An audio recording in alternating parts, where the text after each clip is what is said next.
વાત કરીએ ભાવનગરના સિહોરમાં ધોધમાર વરસાદ છે। સિહોર અને આસપાસના ગ્રામ્ય પંથકોમાં પણ વરસાદ વરસ્યો। ટાણા, વરલ, બેકડી, જાબડામાં પણ વરસાદ વરસ્યો છે। સખવદર, કાજાવદર, કનાડમાં વરસાદ વરસ્યો છે।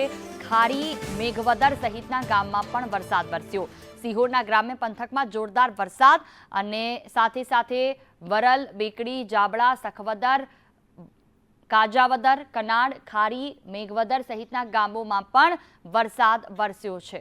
મુકેશ જોશી સંવાદદાતા ફોનલાઈન પર જોડાયા છે। જી મુકેશ, જે પરિસ્થિતિ છે ભાવનગરના ગ્રામ્ય વિસ્તારોની, હાલ શું સ્થિતિ છે ત્યાં વરસાદને લઈને?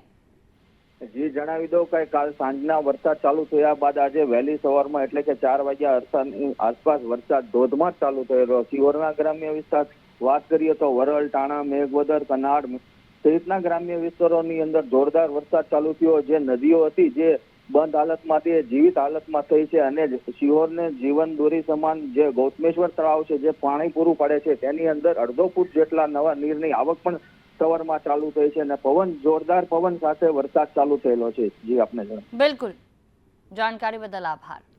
તો ભાવનગરના ગ્રામ્ય વિસ્તારોમાં વરસાદ